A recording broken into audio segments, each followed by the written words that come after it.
नमस्कार दोस्तों, जसी टेक में आप सबका हार्दिक स्वागत है। Weekly programme for sensitive index BSE Sensex. दोस्तों, लास्ट वीक हमने क्या देखा? लास्ट वीक हमने, अगर आपको याद हो, तो एक अपसाइड का रुख धीरे धीरे आता हुआ दिख रहा था, जो कि बृहस्पतिवार और शुक्रवार। बृहस्पतिवार को सुबह सुबह आपको मालूम है, बल्कि बुधवार शाम को आपको बड़ी न्यूज़ आई। बड़ी न्यूज़ ये थी कि जो जीएसटी रिफॉर्म्स हैं, जीएसटी रिफॉर्म्स के ऊपर जो गवर्नमेंट ने अनाउंसमेंट्स करनी थी, निर्मला सीतारमन जी जो वित्त मंत्री हैं, फाइनेंस मिनिस्टर हैं भारत की, उन्होंने आके अनाउंसमेंट्स की कि भाई 18%, 5%, 40%, जो भी उन्होंने नीचे करने थे, कम करने थे, किसी चीज़ पे निल जीएसटी करनी थी, वो सब जो रिफॉर्म्स थे उनके बारे में उन्होंने चर्चा की, प्रेस कॉन्फ्रेंस की। लोगों में एकदम हल्ला था कि भाई पता नहीं क्या हो जाएगा। और बृहस्पतिवार को एक बहुत बड़ा गैप अप ओपन भी हुआ। थर्सडे को गैप अप ओपन हुआ, और जब थर्सडे को गैप अप ओपन हुआ तो आपको पता था थर्सडे को इस बार सेंसेक्स की एक्सपायरी थी। बिल्कुल टॉप पे ओपन होके और उसके बाद बिल्कुल नीचे जाके थर्सडे को वो क्लोजिंग दिया है। शुक्रवार को भी गैप अप ओपन हुआ, लेकिन फ्लैट क्लोजिंग देता हुआ आपको सेंसेक्स दिखाई दिया है। कारण उसका यही है कि विदेशी संस्थागत निवेशक जो हैं, जो FIIs हैं, उनका इंटरेस्ट अभी इस मार्केट में नहीं है। ट्रंप, चाइना, रशिया, इंडिया, ये चार जो ध्रुव हैं, इनको मैं ध्रुव कहता हूँ, ठीक है, ये चारों ही आपस में जो स्थितियाँ चल रही हैं वो आप लोगों को मालूम है। पहले क्या था कि चाइना के साथ हमारे संबंध बुरे नहीं थे, लेकिन बहुत अच्छे भी नहीं थे। यूएस के साथ हमारे अच्छे टर्म्स थे, और चाइना और यूएस के टर्म्स आप लोगों को सबको मालूम ही है किस तरह से रहे हैं। अब यहाँ पर सिचुएशन ये हो गई कि रशिया के ऊपर प्रेशर डालने के लिए भारत को कहा गया कि भाई इनसे तेल लेना बंद कर दो, जबकि रूस से तेल पूरे का पूरा यूरोप लेता रहा है, अभी भी ले रहा है। और इवन इंपोर्ट्स रशिया से यूएस भी बहुत चीज़ें इंपोर्ट करता है, बहुत चीज़ें इंपोर्ट करता है, लेकिन उसने उसको नहीं बंद किया। लेकिन उसने कहा नहीं, भारत जो है इसको चाहिए कि ऑयल लेना है, इंपोर्ट करना बंद कर दे रशिया से। खैर, भारत ने ऐसी चीज़ नहीं मानी, और भारत के ऊपर क्या टैरिफ्स तो 25% थे ही, उसके ऊपर 25% पेनल्टीज भी लगा दी हैं। और फ्राइडे को अगर आपने देखा हो तो ट्रंप साहब का एक ट्वीट भी आया, जिसमें उन्होंने कहा कि भाई ऐसा लग रहा है कि अब हमने रूस और भारत जैसे मुल्क को चाइना को दे दिया है, हमने चाइना के हाथों उनको खो दिया है, आई विश देम लक। कुछ ऐसा ही ट्वीट था, आप देख सकते हैं जाके कि क्या ट्वीट था। एनीवेज, अब हमारे सब्जेक्ट पे आते हैं, जो कि है BSE सेंसेक्स। सेंसेक्स किस तरह से चल सकता है, क्या हो सकता है सेंसेक्स में, उस पर चर्चा कर लेते हैं। जैसा कि मैंने आपको बताया कि जो सेंसेक्स की फ्राइडे की क्लोजिंग है वो बिल्कुल फ्लैट क्लोजिंग है। 7.25, 7.25 पॉइंट नीचे क्लोजिंग 80,710 पर होती हुई आपको दिखाई पड़ी है। अब आप कहेंगे सर माइनस में क्लोजिंग है, फ्लैट क्लोजिंग है, जबकि बड़े स्टॉक्स, अब बड़े स्टॉक्स कौन है? रिलायंस, देखिएगा जरा, ग्रीन में क्लोज हो रहा है। HDFC बैंक ग्रीन में क्लोज हो रहा है। बाकी भी अगर आप देखोगे, M&M, मारुति, पावर ग्रिड, भारती एयरटेल, ये टॉप गेनर्स हैं। और इवन रिलायंस 1.25% के करीब तेज चल रहा है, 1.11% टू बी प्रिसाइज पे क्लोजिंग है। उसके बावजूद भी 7.25 पॉइंट नीचे क्लोजिंग है। कारण उसका क्या है?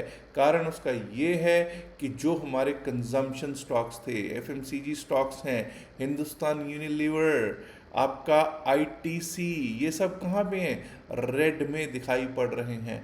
और तो और IT, पूरे का पूरा IT, चाहे कोई HCL टेक, कोई टेक महिंद्रा, कोई TCS, कोई इन्फोसिस, सब के सब ये भी लाल में दिखाई पड़ते हुए दिख रहे हैं। इवन बैंकिंग के भी मेजर ही ICICI बैंक, SBI और कोटक बैंक, तीनों का अच्छा खासा वेटेज है, ये भी लाल में ही दिखाई पड़ रहे थे शुक्रवार वाले दिन।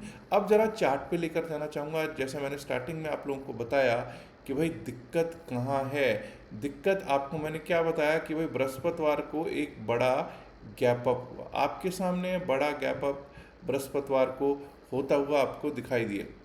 बहुत बड़ा गैप अप था और उसने क्या किया, नीचे का रुख किया। बिल्कुल फुल बेरिश कैंडल बनी, जब फुल बेरिश कैंडल बनी है तो नीचे का रुख उसने किया है। और 9 डेमा मैंने मार्क कर रखा है, 9 डेमा पे जाके उसने टेस्ट किया। हालांकि यहाँ पर इस समय 9 डेमा का महत्व कोई ऐसा खास नहीं है। क्यों नहीं है भाई? क्योंकि 9 डेमा के ऊपर तो आपका 50 डेमा बैठा है, 20 डेमा बैठा है, 100 डेमा भी उसके ऊपर बैठा है। और यही निशानियां होती हैं कि हमारी मार्केट बहुत ज़्यादा वीक हो गई। अब आप कहेंगे कि साहब पिछली बार कहाँ से हमने बाउंस लिया था? ये देखिए 200 डेमा से हमने बाउंस लिया था और सब ऊपर गए थे, बट मार्केट ऊपर गई थी, लेकिन हमारे डेमाज ने आइडियल सिचुएशन पाई थी क्या? बिल्कुल भी नहीं। आइडियल सिचुएशन हमारे डेमाज ने नहीं पाई थी। आइडियल सिचुएशन ये होती है कि 9 डेमा सबसे ऊपर हो, 9 डेमा सबसे ऊपर हो, 20 डेमा हो, 50 डेमा हो, 100 डेमा हो और उसके नीचे 200 डेमा हो। तो ऐसी तो स्थितियां भाई नज़र ही नहीं आई हैं। एनीवेज, अब जरा हम लोग एक बार को देख लेते हैं कि किस तरह से आगे चल सकता है मार्केट, लेकिन पहले वीकली एक्सपोनेंशियल मूविंग एवरेज को भी देखना ज़रूरी है। वीकली एक्सपोनेंशियल मूविंग एवरेजेस पे देखिए कोशिश कैसी हुई। मैंने हमेशा यही कहा है कि जब भी 20 वेमा 20 week exponential moving average cut जाता है, उसके बाद हमको 9 week exponential moving average regain करने में, क्लोजिंग करने में बहुत मुश्किल पड़ती है। इससे पहले भी 20 वेमा टूटा एक बार को, फिर हम 9 वेमा के ऊपर गए थे एक हफ्ते, लेकिन नहीं टिक पाए।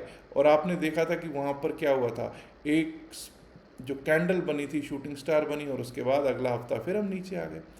इस हफ्ते हमने कोशिश की है लेकिन हम क्लोज नहीं दे पाए हैं। हाँ, 9 वीक एक्सपोनेंशियल मूविंग एवरेज के नीचे, लेकिन 20 वीक एक्सपोनेंशियल मूविंग एवरेज के ऊपर क्लोजिंग देने में कामयाब हुए हैं। पिछले हफ्ते से बेहतर क्लोजिंग ज़रूर दी है, लेकिन स्थितियां अभी भी कोई अच्छी हों ऐसा तो नज़र नहीं आ रहा। स्थितियां क्या कह रही हैं? सेल ऑन बाउंस की ही स्थितियां कह रही हैं। चलिए अब जरा मैं ऐसा करता हूँ कि छोटे टाइम फ्रेम पर चलते हैं। छोटे टाइम फ्रेम पर लेवल्स लगाने की कोशिश ज़रूर करेंगे, लेकिन उससे पहले एक बार को डेरिवेटिव्स की चेन भी देखनी ज़रूरी है। डेरिवेटिव्स चेन से हमको क्या आइडिया लगता है? डेरिवेटिव की चेन से हमको ये आइडिया लगता है कि क्या स्थितियाँ आगे रह सकती हैं और क्या कहते हैं हमारे राइटर्स, ऑप्शन राइटर्स का क्या डेटा कहता है। 80,710 पे अब हमारी क्लोजिंग है, 80,710 पे। 80,700 को ही ले लेते हैं। 80,700 को जब हम लेते हैं तो 80,700 अभी भाई 700 समथिंग का ही, 740 742 का पहली बात तो प्रीमियम है इन द मनी में। इन द मनी में प्रीमियम मतलब 80,700 की call 436 plus 306, 436 plus 306 that is about 740 745 के करीब का प्रीमियम बैठ रहा है, which is not very high, which is still not very high. जबकि इसकी एक्सपायरी तो बृहस्पतिवार को होनी है ना, तो बहुत ज़्यादा प्रीमियम तो अभी भी नज़र नहीं आ रहे हैं। बट अगर हम यहाँ पर देखें तो हमको क्या देखने को मिलता है? क्या 80,700 पे हमारा OI क्या कहता है? 80,700 पे पुट राइटर्स बैठा है, जी हाँ बैठा है। 80,500 पर भी पुट राइटर बैठा है, लेकिन ये देखिए 80,500 पे कॉल राइटर्स भी अभी भी कॉन्फिडेंट है।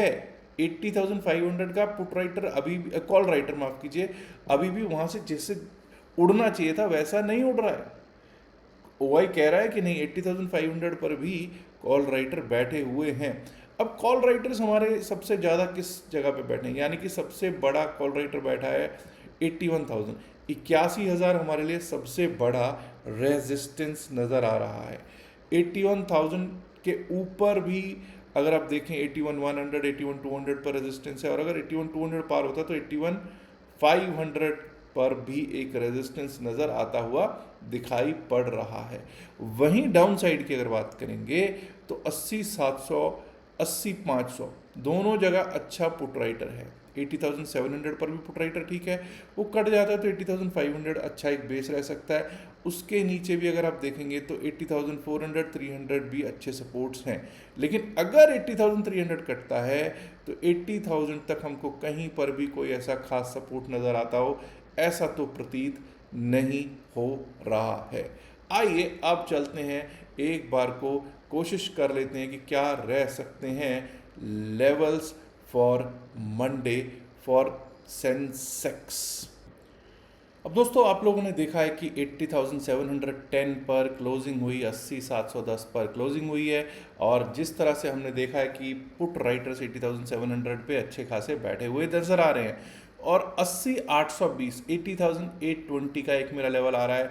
80,820 80,820 के ऊपर अगर हम चलना स्टार्ट करेंगे, अगर हम चलना स्टार्ट करेंगे, अगर हम टिकना स्टार्ट करेंगे, तभी हम अपसाइड के बारे में सोचेंगे। 80,820 के ऊपर हमारा लेवल आ सकता है 80,991, 80,991 या 81,000, जो हमारा बड़ा कॉल राइटर का जोन है उसको हम टेस्ट करने के लिए जा सकते हैं। और अगर 80,991 के ऊपर टिके, यानी 81,000 के ऊपर टिक गए, तो 81,122 81,120 122 का लेवल आ सकता है।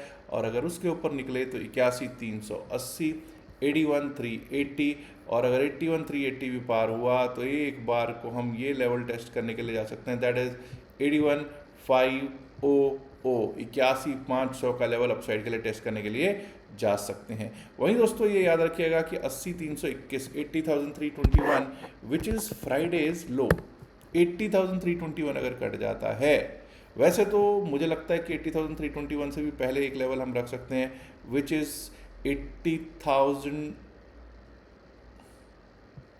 अगर 80,482 80,480 नहीं, ये लेवल रखिए 80,460 80,460 के नीचे जाना शुरू कर देता है तो यहाँ से डाउन साइड का लेवल दिख सकता है एक बार को 80,321 80,321 80,321 पिछले दिन का लो है, और अगर वो भी कट गया तो 80,190 80,190, and below that we might be able to see 80,000 80,013 80,013 तक के लेवल्स हमको देखने को प्राप्त हो सकते हैं BSE सेंसेक्स इंडेक्स में। दोस्तों अब अगर आप देख रहे हो, आपको नीचे एक पट्टी चलती हुई दिखाई दे रही है, वो क्या कह रही है? For free 2 days crypto class. आप क्या कर सकते हैं, अगर आप 2 दिन का फ्री क्रिप्टो क्लास चाहते हैं तो आप हमारे लिंक से, डेल्टा एक्सचेंज का एक लिंक दे रखा है नीचे आपको डिस्क्रिप्शन में भी और पिन मैसेज होता है वीडियो में भी, उससे आप अपना अकाउंट खुलवा सकते हैं डेल्टा एक्सचेंज में और लाभ पा सकते हैं 2 दिन की क्लासेस का। Free crypto classes for 2 days हैं, और क्लास के लिए अगर आपको रजिस्टर करना है तो अकाउंट खुलवाइएगा और व्हाट्सएप मैसेज कर दीजिएगा जो आपको नंबर दिया गया है।